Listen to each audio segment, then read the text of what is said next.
Doesn't matter the type of brakes that it has. Okay. Distracted driving.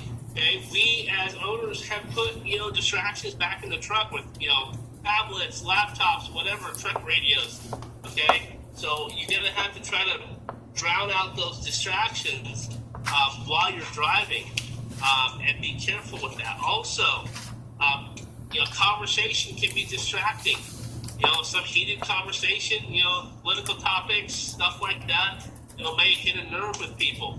Pay attention when you're out, with your customers, and don't get into that major conversation if it's not warranted. I'll tell you guys right now, I try to keep my conversation to a minimum. Okay, I try to keep it as low key as possible. Get them where they gotta go, and that's it. Moving on to be well rested. I know, we get plenty of sleep in our industry. Okay, I sleep on a constant basis. I'm probably sleeping right now. Who knows? But you want to make sure you are well rested. If it's a physically demanding job, and it's a mentally demanding job, and it's important to be well rested. Especially when you're driving. If some of you guys that want to move up in your careers later on in the future, when you get into the heavy duty side, you're dealing with a lot of weight when you're driving around. Especially when you guys are towing. You put that 250 or 350 pickup on the back of your truck. You're adding weight to your vehicle, and it changes the dynamic on how your truck performs. And if you're not well rested or 100%, if you're careless, it could lead to a lot of issues. So pay attention. If you came into my company and said, hey, boss, I'm a little tired today. Can I take the day off? I'm not going to put you in a truck if you're tired. Okay, but if this is an ongoing problem, then you're going to have to change some. You're going to have to make some life changes, to deal with that. But just keep that in mind. Moving on to page 18.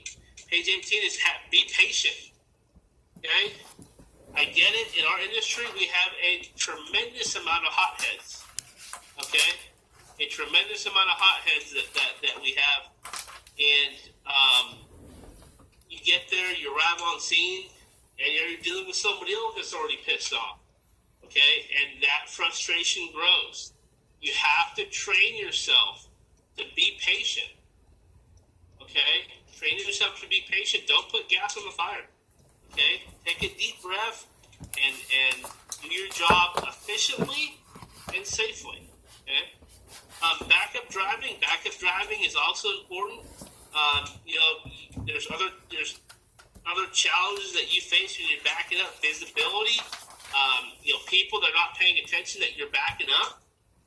The location where you're backing up.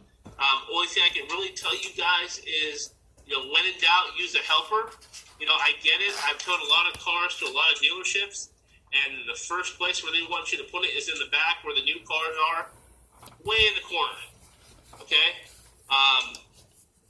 And they expect you to do everything on your own. Just pay attention when you're backing up. If you got to get out 30 times, you got to get out 30 times. Also, for you guys for you people that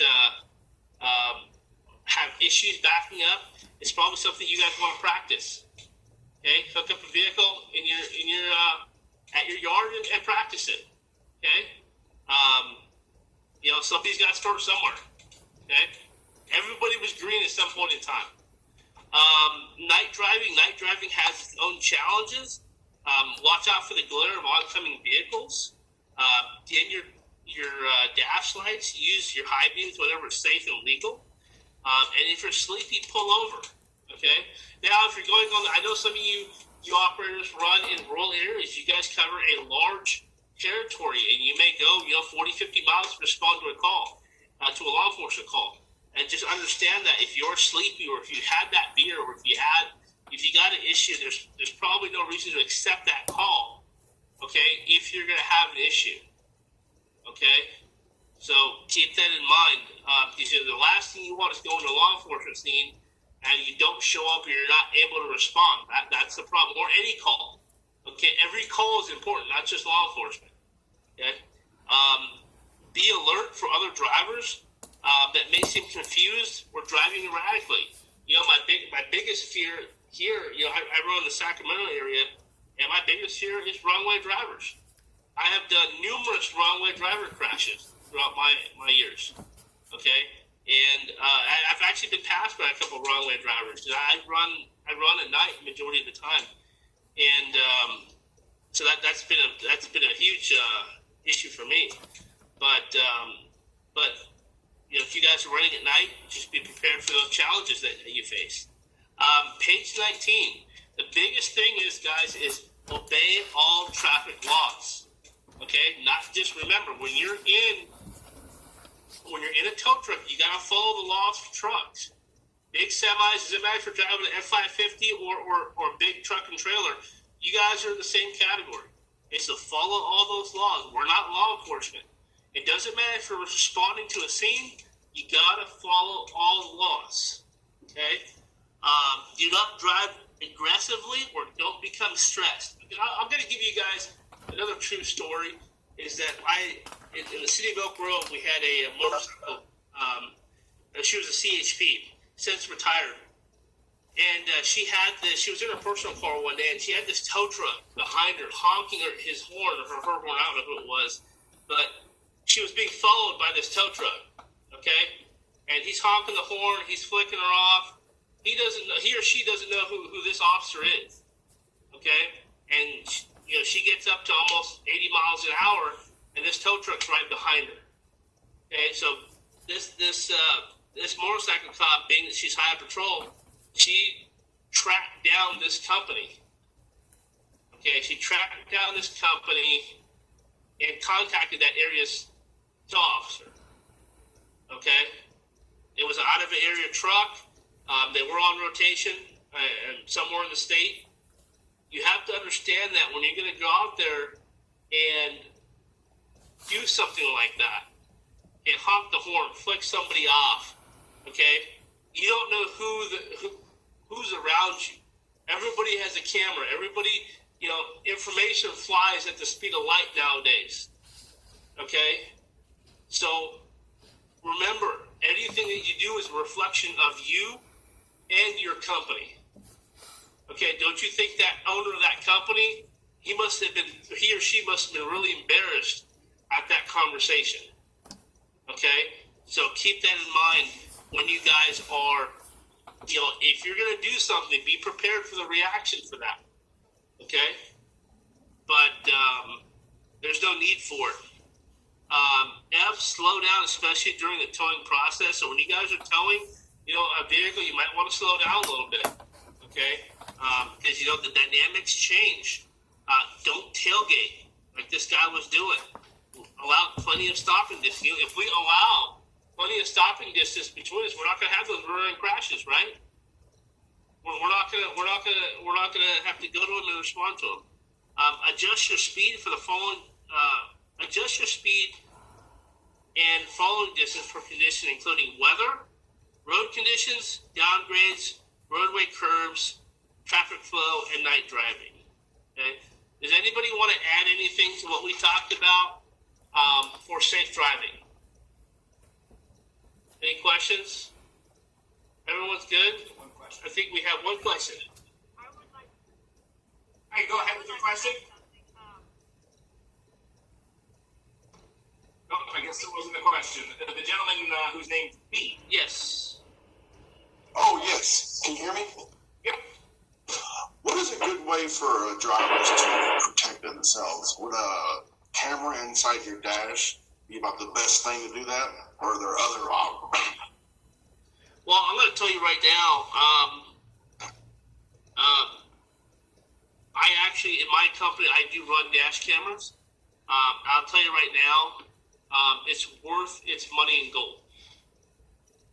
And I understand that some companies don't want to invest in that, but if you did have to, if it's up to you, it's your decision, invest in a dash camera, it's something that I would do. It's something that I would do. I'll tell you right now, it's worth its weight in gold.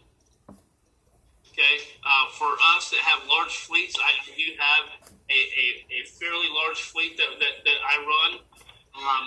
Like I said, it's worth its weight in gold. So I'm a supporter of it. You know, my cameras and my trucks face the driver and face the outside. Okay, so I can see if my guy was on the phone. I can see if they were eating. I can see what they were doing if I have an issue. And I'll tell you right now, it has changed a lot of the driving habits of my drivers, and they've gotten a lot better since that camera's there. But like I said, I'm a huge supporter of it personally. So, anybody else want to add anything? Has it saved you guys a lot with those cameras and accidents and stuff like that? Without getting into specifics, yes, tremendously. It's already paid for itself. So whatever the cost was, I mean, the startup cost, it's done tremendous for us, and continues to do it. And even for me, I use it as a tool. You know, if the driver has a problem with a particular job, I can actually tap into it. You know, that's just what I have, and remotely see what's going on. But if you guys are just individual drivers, you can go to Best Buy and buy those little small ones to protect yourself. And that's something that if your company doesn't want to do it, I would highly suggest you guys to do that if you have the ability to. It does protect you in a situation. So, I mean, video doesn't lie, right? So, anybody else have any questions? Oh, we're good? Everyone's good with safe driving, so we're all going to drive 55 and drive in the slow lane after this? Heck yeah. No? See some guys laughing. Okay. If I didn't do it, I wouldn't say it. I'll tell you guys right now. Okay. Legal responsibilities on page 21.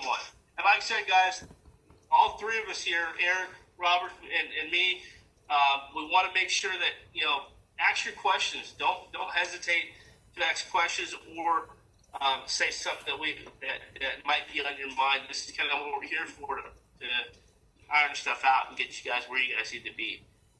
Legal responsibilities on page 21. Vehicle storage. Okay, obviously, you know, the main reason why you guys are here is because, you know, we told for law enforcement, and law enforcement requires you to be certified. Okay, and the reason we're talking for law enforcement because one of the things that we do for law enforcement is bring in vehicles. Okay, and it is important to make sure that you guys take care of those vehicles. Okay. Santa Rita talking out. Okay. And we bring in vehicles on an annual basis. It is important that you secure those vehicles. Doesn't matter what they are. Okay? In your mind, it might be a POS, okay? But it may be valuable to somebody else. That's not your decision to make. Okay? It may be totaled. Okay? That's not your decision to make. Okay? Your job as operators is, when you bring in that vehicle, is to secure it the best of your ability. Lock the doors, roll up the windows. If you have to tarp it, depending on most companies, you know, most owners and most companies will not tell you, hey, you know what, leave the windows open and, you know, let the rain flow into it. Liability. At my particular company, we have tarps. We'll tarp them if we have to. Okay? We will do anything possible to secure that vehicle, because I'll tell you guys right now, if your vehicle was impounded or towed for an accident or something, okay, it had to go to a tow company.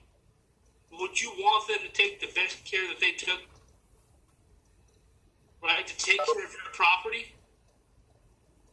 So like I said, it's not your decision to determine if it's a POS. It's not your decision to determine if it was totaled or not. Okay, but you guys have a responsibility to make sure that vehicle is secure. Okay? Make sure that vehicle is secure. And I tell a lot of people, you know, we do not need to leave a mark on these vehicles. We do not need to, you know, for people to know that we tarped it. We don't need to, you know, it's kind of a silent service that we have to do to make sure that, you know, we understand these people are in a situation and the time and effort that it takes may result in extra business down the line. Who knows? Okay, and it's going to speak of the reputation of your particular company when you guys take care of that vehicle. Okay, on page 22, and when we're securing vehicles, obviously we have property that's in the vehicle. Okay, they could have a laptop, a purse, who knows? Okay, I've actually had a vehicle that had gold bars in it at one time. Okay, so anytime you have something to where you have to go above and beyond, lock it in your shop or something like that, there are policies in place depending on the agency that you are towing for. Take the property out and secure it, but you need to follow your company's policy and the agency's policy that you're towing for on removing property from the vehicle. Do not just take that laptop out and put it on a shelf, okay, in your shop. You may have good intentions, don't get me wrong, okay, but it may not fall in line with the policies of your company and that particular agency. Okay?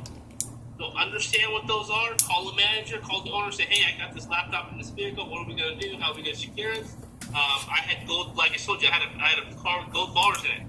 So we had to go above and beyond and do what we had to do to secure that stuff. So keep that in mind and follow those policies to a T and document. Okay? The last thing you need to do is pay for somebody's property. And the biggest thing, one of the biggest stigmas that we have as tow companies is, oh, well, they took all my stuff. If my car was towed, they're taking all my stuff. They're going through my stuff. Okay? And the biggest pet peeve for me at my company is nobody touches that car if they don't need to touch that car at my company. Once it's locked, it's locked. I don't want to touch it. Okay? So we have that stigma about us that we ransack cars and we take all this property, we take stereo systems and we take rims, okay? It probably happened at one point in time. It's going to take a long time for that stigma to be removed, but it starts with each and every one of you guys, because if we get everybody on board to make sure we keep it straight, it's going to stay straight. So keep that in mind. On page 24, customer invoicing. Okay, depending on your companies, on how invoicing is done, you must follow your company's policy and the agency's policy. Okay, so Highway Patrol, PDs, whatever, maybe a commercial account, they require some additional information on their particular unit number, mileage, whatever. Okay, but biggest thing on invoicing is, one, make sure people can read it. Make sure people can read it. And also, communicate what you've done. If you dollied it, if it was 200 feet down, if it was in the stall, if it was in the garage, if it was on fire, okay, communicate that. How much debris did you clean up? Okay, and the reason for that is, the more you communicate what you've done, it more justifies how much we're charging. And we're not going to get into numbers, but if you go to an accident scene and you put accident cleanup, and you picked up one little piece of plastic, and now you got this enormous tow bill, per se. Okay? What did you actually do? Or let's say if you had a car that was 200 feet down and rolled over, you just put recovery, and you have a $1,000 bill. And yeah, okay, I get it was a recovery, but what does it entail? Did you have to climb down 200 feet? Did you need to use, climbing gear? Was the vehicle rolled over? Was it on fire? How many tires were flat? Communicate that. Write that down. And the biggest thing is, some questions might arise 6-7 months down the line. And the office might have to pull that invoice. Oh, recovery? $1,000? Hey, what did you do for $1,000? Oh, I don't remember. Okay? Communicate that. Okay? If you had the dolly, write down we did dollies. What was the car positioned? Okay? Details. Details are important. Okay? What was the bumper hanging off? Everybody has camera phones, right? Take a picture. I'm not saying sit there and start document while the road's blocked. Take a picture. Now, when I go into say taking pictures, okay, it is acceptable for billing and training purposes. Okay? It is not acceptable to show them to your buddies, post them on social media. Okay? That's not what we're here to do. Okay? And I get it. Everybody does it. But remember that you can't be subject to issues if you put certain content on social media. So if you're going to take a picture, okay, make sure you use it for billing, for training. Once you're done with it, you delete it. Okay? So but your company might have a policy on doing that. You guys figure out what your policy is at your company and go from there. Towing fees and access notice. Towing fees and access notice, if you're doing any type of work with via law enforcement, this must be at your facilities and in your trucks. So basically, the towing fees, it's actually towing and storage fees and access notice now. It's basically the customer's bill of rights. And if they think they were wrongfully towed, if they think they were overcharged, if they don't understand the process, this kind of dives into the section codes that pertain to impounds. Okay, so if a customer asks for it, and you're not at your location, you must have copies in your truck. Okay, it is required. If you guys do any type of CHP work, that is actually required. So you can print them online. You can buy them from the association. I know we have pamphlets of it. Whatever works for you, but if it's requested, you must, or required by law, to produce a copy.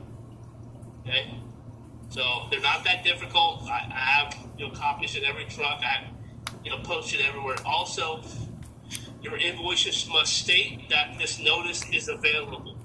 Okay, every law enforcement has, the CHP makes us put it on our invoices. So if you guys, obviously everybody here is towing for CHP. If you go on page 26, you'll see the copy of what has to be on the invoice on page 26. We're not going to go into the notice and read the entire thing. You guys can read it whenever you have time. Understand it. Knowledge is power. So just keep that in mind. Let's see here. Okay, on page 30, use of amber lights. We're going to kind of go into some amber light stuff a little bit later on, but basically said no person shall display a flashing amber warning light on a vehicle as permitted by code that's listed there, except when an unusual traffic hazard exists. Okay. Basically, with amber lights, to keep it very short and simple for this little section, is that you want to use your amber lights when a definite hazard exists. Okay? If you guys are in an empty parking lot and got all your lights on to load one car, come on. Okay? If you're doing a light show, if you're in a parade, that's great. No problem. But if you're loading up a vehicle in an empty parking lot, the whole purpose of this is the public is numb to the amber light. Everyone's got an amber light, right? Okay? And they're numb to it. They don't understand. They just think it's some random, thing going on the side of the freeway. So people don't decide to move over. They just drive. They really don't see it. So we as operators have to use it only when it's necessary. That's why it says utilize when a definite hazard exists. Okay, if you're on the side of the road loading a vehicle, are you the hazard? Yes. If you're in an empty parking lot where there's no traffic, are you a hazard? Most likely not. If you're showing off to your buddies in the empty parking lot, then turn them on. Do what you got to do. Okay? But but when a definite hazard exists. Okay? We have some other vehicle codes on stop lamps. Just, when you have time, and taillights, you guys can go into that. We're not going to go into that here right now. We have on page 30 warning devices, floodlights. There's actually requirements for that and a way to use them. Also, when you guys are responding to a scene, okay, you're on the freeway and you drive. Obviously, you turn all your lights on. Turn your work lights on and turn your amber lights on. And you haven't even pulled in behind the car yet. You're just in traffic trying to slow them down. And the biggest thing for that is you have to understand your equipment and what you're doing to the motoring public behind you. Okay? So let's say if you're pulling up on the scene and you're trying to slow traffic, and you got your work lights on. And to an unsuspecting driver, guess what? It looks like headlights. What do? They turn. Okay? Now you could possibly cause a secondary accident. If they turn to the right, they can't really see that other vehicle sitting there on the shoulder because you've blinded them. Okay, I understand that you guys as drivers don't have options on how the trucks are built and how they're wired, but you have to look at that. So you only want to use, maybe turn on your four-way flashers, okay, until you get onto the shoulder. Okay, so don't turn those work lights on. Everything's LED nowadays. All these new trucks are high-intensity LED. It lights up pretty bright. It blinds a lot of people. So placement and angles are really important, especially for what you have to do to not blind the motoring public. Okay? Anybody have any questions so far? Yeah, I had a question. What's your question? I was just wanted to backtrack. So you said we can use the work lights once we pull off the road, though, right? Yeah. The only thing I'm saying with work lights is when you're in traffic, pulling up to the scene, don't turn them on while you're moving. Right. Back up to your vehicle, and then turn them on. The only reason I'm saying that is because you don't want to blind that person that's behind you. If you blind that person behind you, they're not going to know what you're doing. They may turn to the left, they may turn to the right, they may think a car's coming at them. They don't know there's a tow truck in front of you or in front of them. They may just assume all of a sudden they'll wake up because they got headlights, right coming at them, and they're going to try to react. So it's okay to use them, but angles and placement is important. Okay. And when you turn them on. Okay. Yeah. Thank you. Anybody else have any questions? Good? All good. All right. On page 37, unlawful riding and towing. This is basically talking about, if I have a day cab tow truck and I got 4 people, what do I do? Make them walk? One option. Okay. Can I put them in the car and take them off the freeway? What can I do? Okay. The way that the law works, and the way the law works is this: you can only transport passengers for as many seatbelts that you have in the cab of your truck. So, if you have a day cab truck, which the max in a day cab truck is you have 3 seatbelts. One's for you, so we have 2 left. Well, we got 2 more people. What do we do? Okay? What do we do? Now we got to call for assistance. Hey, we might need another truck. Hey, we got to get an Uber. Hey, we got to get a taxi. Okay? If you guys have the luxury of driving a bigger cab, that's great. But you're going to have to come up with other avenues. You can't put them in the car and say, "Well, let me get you off the road." Something happens, you're liable. Now, I get it. You get to these calls where the information is not passed along. Yeah, I understand. And these people are sitting in a situation where it is dangerous. Okay? They're sitting in a blind curve. Their car's over the fog line. Okay? Now you're there. You got 4 people. You got 2 seatbelts. What are we going to do? Or this person's handicapped. He's in a wheelchair. What are you going to do? Okay? The way I put it is if life and property are at risk, you have to do what you have to do. Can it stop you from any issues legally? No. Okay? But if you make a decision, hey, you know what? Let me call Highway Patrol, let me call PD. Hey, we're in a bad location. We're going to try to load the vehicle. I have this many people. We'll relay that information to your company. Hey, I have this many people. This is a bad spot. We're in a high risk of a secondary accident. Okay? Remember, the key word is when life and property are at risk.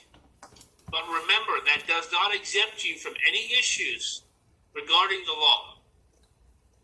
Okay? So you guys have to be out there and make that decision. Okay? When you're out there on the road, it's a tough decision to make. Can it open you up for any liability? Yes, it can. But hopefully every decision you make in a court of law will hopefully help you.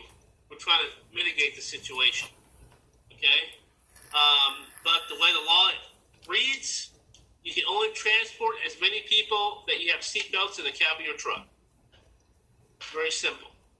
Okay? Anybody have any questions on that? Anybody have any comments on that? You guys are good? One comment. What's the comment? Well, a lot of times, I think these people probably know, we're put in situations with law enforcement. They're always in a hurry. When they get their stuff done, they expect us to have stuff done now. And we get in them situations where we're asked to do certain things that may put us in a bind. Like for instance, I had a rollover on a turn lane, and I had to tow it upside down, which, as we know, is not right. But I did make that decision to bring it down the ramp and do it. But it's our job to take control of that situation, tell the officer that this is not going to work for us. Try to make the best decision you possibly can. But law enforcement puts us in this situation a lot. What did your experience with that? What do you do when an officer is demanding you get this situation done? Well, I'll tell you right now. In the year, in all honesty, I've been around towing my entire life. I mean, my dad started before I was born, so I've been around this industry for a lot of years, but full time, since I could drive. And you are correct. In my years, I've only loaded one car upside down. Okay, and that was a decision made collectively with all the parties that were involved. Okay, the decision was made due to safety and the location where we were. But I'll tell you right now, I have walked away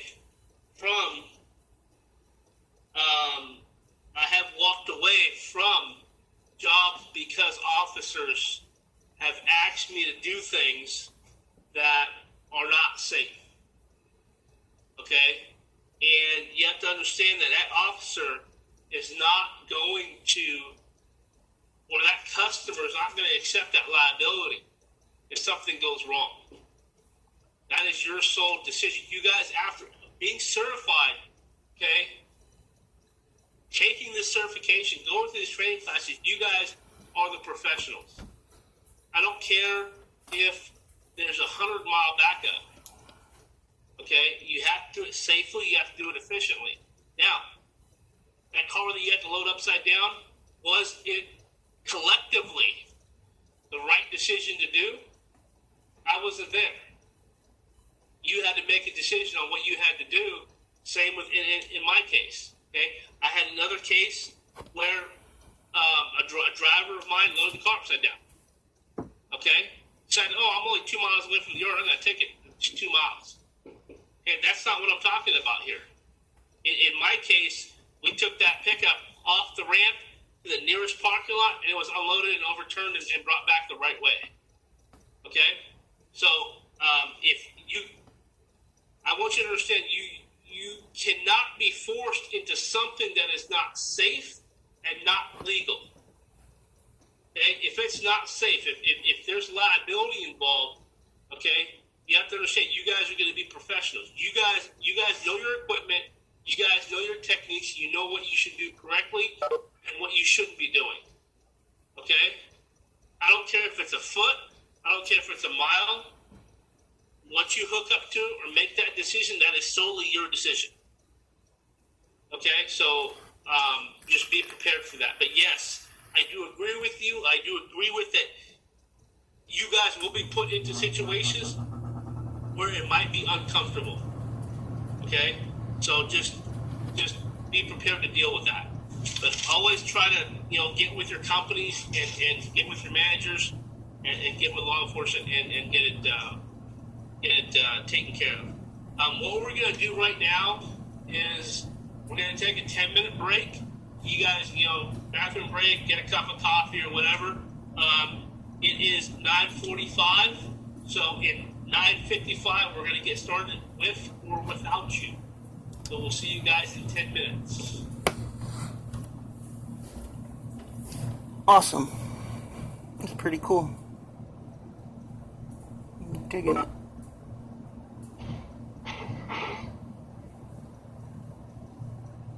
Yo.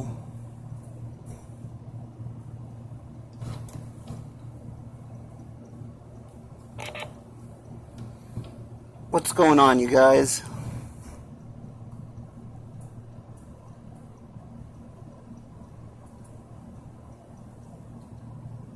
Who else is in Temecula?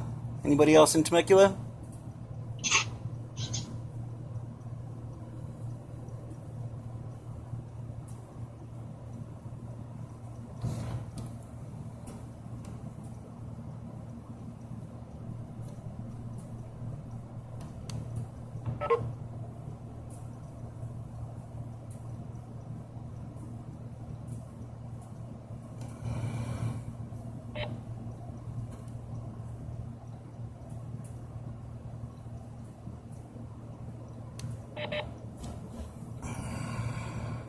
Anybody else in Temecula? Marietta area? Wondering. I think we're all from all over the place here in this room.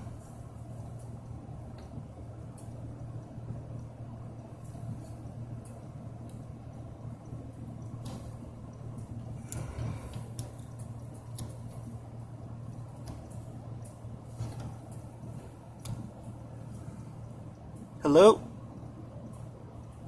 Not sure if I have a voice in here. Hi, Tim. I hear you. What's up? Oh, okay. No, I was just doodling around trying to punch buttons and make sure that my program's working the way it's supposed to. Okay. You're good. Yeah, the first half was... Okay.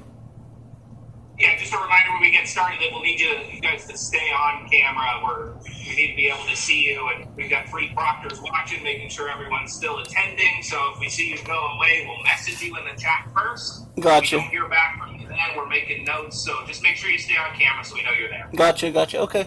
Sounds good. Cool. Thank you, guys. Yeah, you got it, man. This is cool.